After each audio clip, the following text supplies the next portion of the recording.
মূলনীতি সহ সংসদের উভয় কক্ষে পিআর পদ্ধতি নির্বাচনের মতো বিষয় ঐকমত্য না হলে গণভোটের আয়োজন করতে হবে। ভাইরা আমার, পতিত ফ্যাসিস্ট জুলুমের রাষ্ট্র তৈরি করেছিল, হাজার হাজার মানুষকে গুম ও খুন করেছে, বিলিয়ন বিলিয়ন টাকা দেশ থেকে চুরি করে নিয়ে গেছে, লাখো মানুষকে কারাবন্দী করেছে, চাঁদাবাজি করে মানুষের জীবনকে অতিষ্ঠ করেছে, আর 24 জুলাই তো প্রকাশ্যে গণহত্যা করেছে।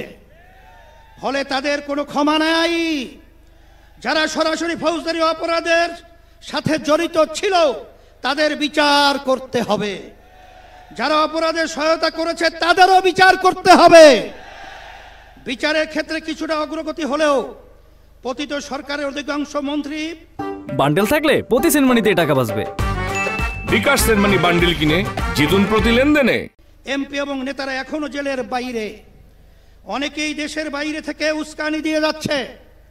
আজকের এই মহাসমাবেশ থেকে ঘোষণা করছি, অবিলম্বে ফ্যাসিবাদীর সাথে জড়িত সকলকে শাস্তির আওতায় আনতে হবে। আরেকটা কথা বলি, সুপ্রিম কোর্টে বিচারপতি নিয়োগ নিয়ে অতীতের মতোই বাতাসে নানা রকম কথা ভাসছে। আমরা আমাদের চোখ কান খোলা রেখেছি।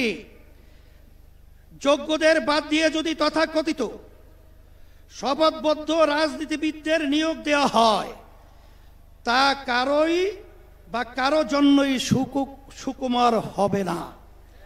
প্রিয় দেশবাসী, দেশের সকল মানুষের ভোটের দাম সমান।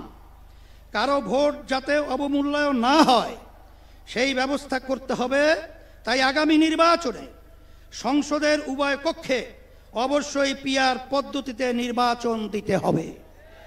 যে যার যত শতাংশ ভোট পাবে সংসদে তাদের সেই অনুপাতি হার আসন থাকবে। এই পদ্ধতিতে রাষ্ট্র পরিচালনায় সকলের মতের প্রতিফলন ঘটবে। কোনো দল জালেম হওয়ার সুযোগ পাবে না।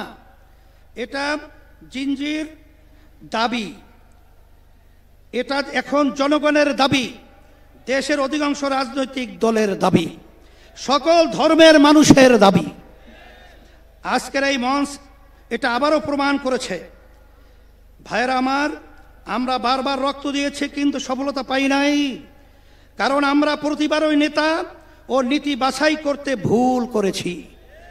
আমরা 54 বছরে অনেক দলকে দেশ শাসন করতে দেখেছি, কিন্তু ইসলামকে এখনো ক্ষমতায় নিতে পারি নাই।